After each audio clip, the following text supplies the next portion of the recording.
Trump Media and Technology Group, which trades under the stock ticker DJT, has seen some wild swings since it became a publicly traded interest in late March of 2024. The Florida-based holding company for Truth Social, a Twitter clone that was released in early 2022 following former President Donald Trump's ousting from Twitter, that ousting the result of his denial of his loss in the 2020 presidential election, is a bit of an odd bird in the technology and media space, as while it is ostensibly an umbrella corporation for many possible Trump-themed business entities, Truth Social is the only one that's gotten off the ground so far, and that platform has not done well in traditional business or even aspirational tech business startup terms. A financial disclosure in November of 2023 indicated that the network had tallied a cumulative loss of at least $31.5 million since it was launched, and the holding company's numbers were even worse. When they filed their regulatory paperwork in March of 2024, they noted that Trump Media and Technology Group had lost $327.6 million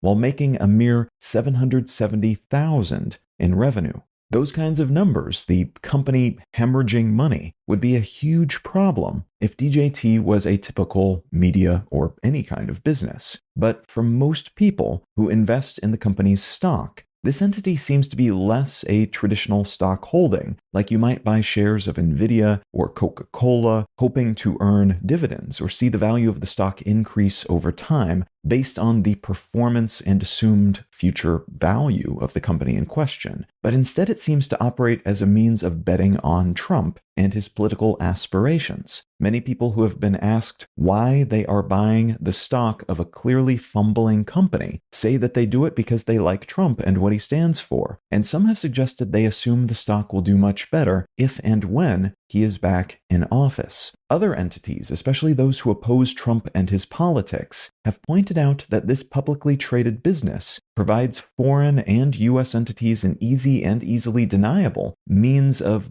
basically bribing Trump, or getting on his good side, if you want to use less charged language, as they could simply and legally pick up a large number of shares, raising the price of the stock as a consequence, which in turn increases the size of Trump's fortune, which he could then, if he so chooses, cash out of at some point, but in the meantime, this allows him to do the more typical rich person thing and just borrow money against the non-money stock assets that he owns. All of which would be difficult to prove, which is part of why this would, in theory, be an excellent means of funneling money to someone who might hold the reins of power in the near future, if one were so inclined to do so. But at the moment, that is all speculation. And with ongoing investigations into other purported bribery schemes on the part of Trump and his campaign, it's not clear that Trump would need DJT in order to get money funneled into his coffers, as more direct approaches, like simply depositing $10 million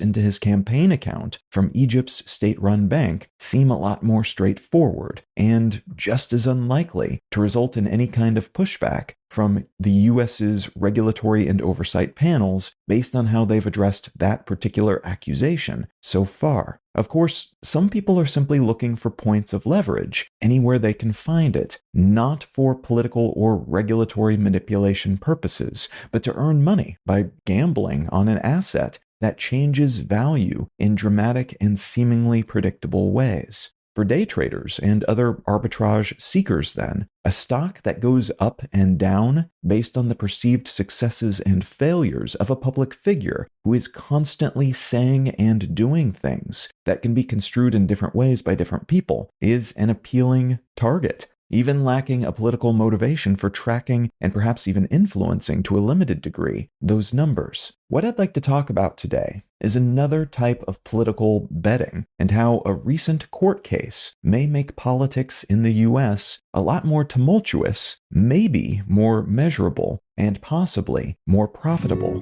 for some.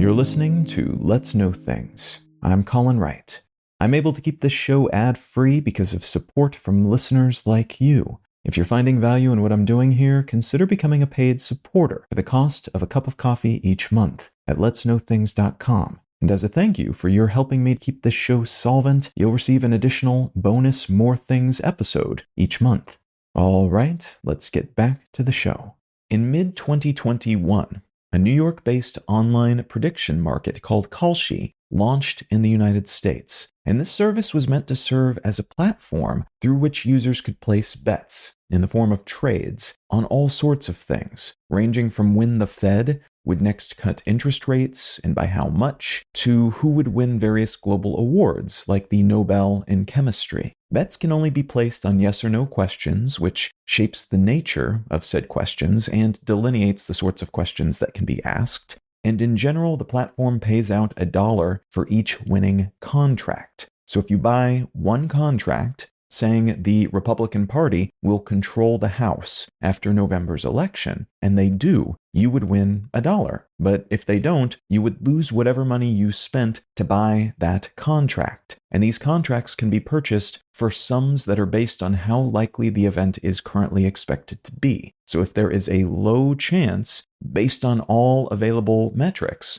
that the Republicans will take the House, that contract might cost substantially less than $1 to purchase. Whereas if it seems likely that they will take it, it would cost close to $1. So the payout is larger for events considered to be unlikely, whereas events that are considered to be very likely, or which seem almost 100% likely, the contract would cost close to $1 or maybe even $1. The original idea behind Kalshi and similar platforms, of which there are many, operating in many different places around the world, was to provide investors with a hedge against events that are otherwise difficult to work into one's asset portfolio. It's relatively simple to have a bunch of bets that will pay out big time if the US economy does well, for instance, and simple enough to buy counter bets that will pay out decently well if the US economy does badly. Many investors buy some of each so that they are not wiped out no matter what happens to the US economy. But there are all sorts of things that can mess with one's otherwise well-balanced investment portfolio, like the emergence of global pandemics and the surprise decision of the UK to leave the European Union. If you can place bets that will pay out big time when unlikely things happen, though, that can help rebalance a financial loss that arises from the occurrence of said unlikely events. If you lose a bunch of money from your stock portfolio because the UK voted for Brexit, but you also bought a bunch of contracts on this kind of betting market that would pay out substantially if Brexit was successful, you will reach a kind of equilibrium that is not as simple to achieve using other markets and asset types because of how difficult it can be to directly link a stock or a bond or a treasury with that kind of not directly financial event. So Kalshi pitched itself as that kind of alternative asset market, predicated on bets. But while they had a license from the U.S. Commodities Futures Trading Commission, or CFTC, to function as a contract market in the States, acquired the year before they launched,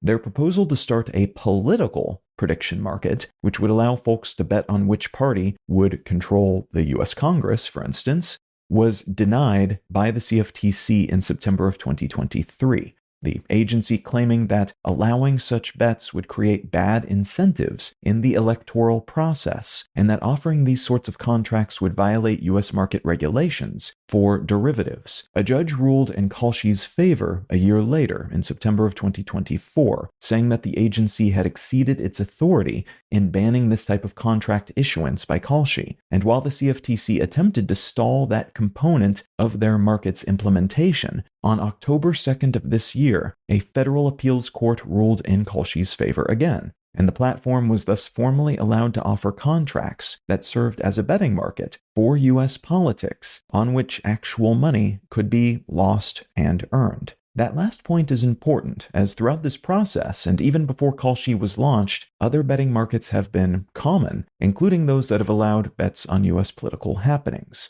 It's just that the majority of them, and the ones that have persisted and grown in the U.S. in particular, have not allowed folks to bet actual money on these things. They've allowed, in some cases, the betting of on-platform tokens, which represent credibility, not money, though a few money trading entities like PredictIt have been on the agency's radar. But in PredictIt's case, it was granted what amounts to a "we won't take action against you, despite what you're doing being questionable" letter from the CFTC, which until Kalshi's case turned out in their favor, meant PredictIt was one of the few large-scale, generally reputable real money political prediction markets available in the US. Not all such markets have been so lucky, but that luck has been highly correlated with their approach to handling money, the structure of the company, and the degree to which they've been willing to play ball with the CFTC and other interested regulatory agencies. All that said, we have reached an interesting point in which these markets have conceivably become more serious and useful, because rather than relying on not real tokens that have no actual value to anyone, so you could create an account on one of these sites, bet all of your tokens on a silly position that makes no sense, and suffer no real-world consequences for that silly bet, we now have platforms that allow folks to put their actual real-world money where their beliefs are, which in turn should theoretically raise the stakes and make these markets more reliable in terms of showing what a certain segment of the population actually believes, how likely different candidates are to win, different parties are to hold Congress, and how likely various bills are to be passed into law. Interestingly, though, that theory may already be destined for the dustbin, or at least not as believable as it previously seemed to be, as one of the larger betting platforms, Polymarket, which allows folks to place bets on all sorts of things using a crypto asset called USDC, and which is not regulated by the CFTC because its operations are not based in the US,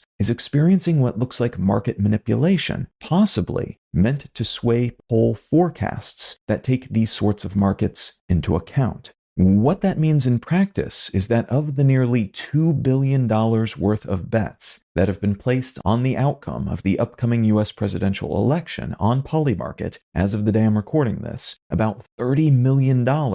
seems to have been recently bet by just 4 accounts, all of which have behaved so similarly that a report from the Wall Street Journal posits that they might be the same person or a collection of people operating in tandem with each other. In any case, the net impact of this investment, which landed in late October, was to bump Trump's odds of winning to 60% from where it was previously at 53.3%. There's a chance, of course, that this is just the result of a person or a handful of people with money wanting to earn what they consider to be an easy buck, betting on the candidate that they think is most likely to win. And there's also a chance that they're plowing that money into this bet in order to show support for their favored candidate. But there's also a chance that this is the first example, at this scale at least, of betting market manipulation that is sizable enough to shift the balance of polls that take betting market numbers into consideration. Some of the poll predictions you see in the news work these sorts of numbers from these sorts of betting markets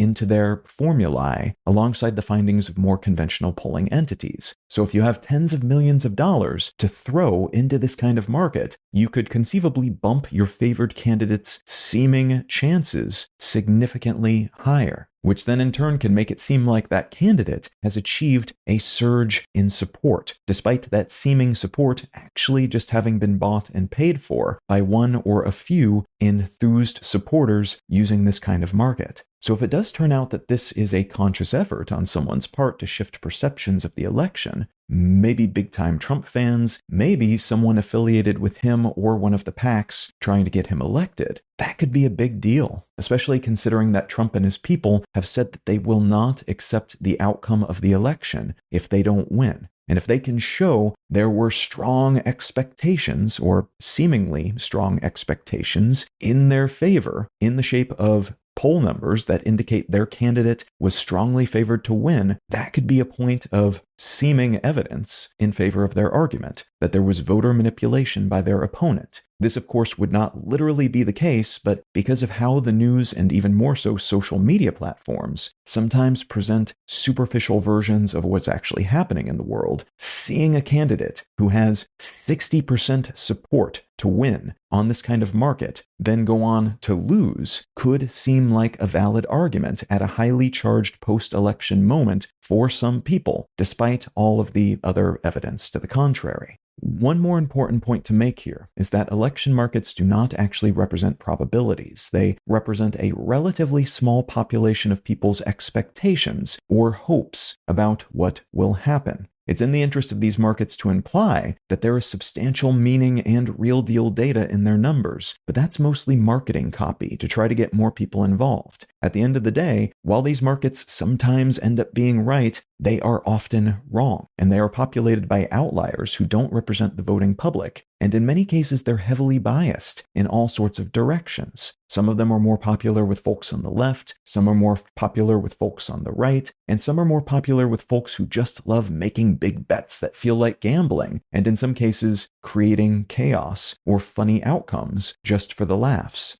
On that final point, it's worth mentioning that sports gambling has recently become legal, to some degree at least, across much of the United States. And this has already become a huge industry, representing an expected $14.3 billion in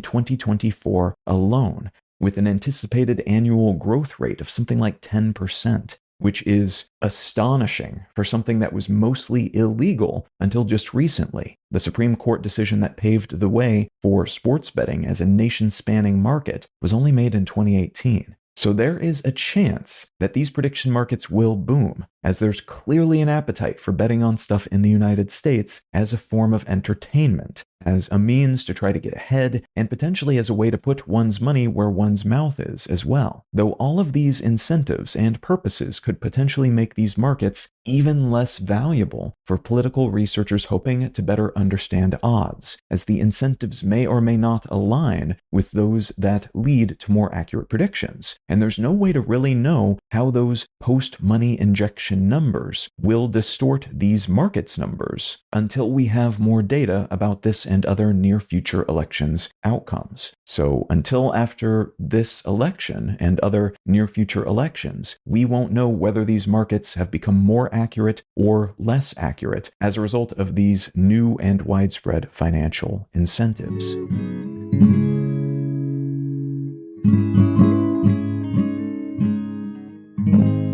The book I'd like to recommend today is called Build Baby Build: The Science and Ethics of Housing Regulation by Brian Kaplan, illustrated by Adi Branzai. This book is a graphic novel of sorts, but it's a graphic novel that is intended to present the arguments in favor of reducing the number and expansiveness and potency of building regulations in the United States in particular, but it could be expanded to other nations as well, so that the YIMBY, the yes in my backyard approach to building more stuff in general, especially more housing, can be realized. And this book was useful and interesting, and I find this author, Brian Kaplan, I find his work compelling because I disagree with him on a whole lot of stuff. He is substantially more libertarian than I am with a lot of his beliefs and policies, but when it comes to housing and building more broadly regulations in the US, I do tend to agree with a lot of what he has to say and a lot of the consequences that have emerged as a result of the way that we have deployed a huge and intertangled jungle of regulations in this country that have led to a lot of the issues that we're currently having with housing in particular. So this provides a fairly simple means of understanding some of the consequences of those regulations, how they became what they are today, and how we might do away with some of the ones that no longer or never made sense as part of a larger effort to get more housing, to reduce the cost of housing, and to ensure that we have fewer of the associated issues associated with expensive housing, like the ever-growing unhoused population, people not being able to afford a roof over their head, and other things of that nature. Now, if any of that sounds interesting to you, consider picking up a copy of Build Baby Build by Brian Kaplan.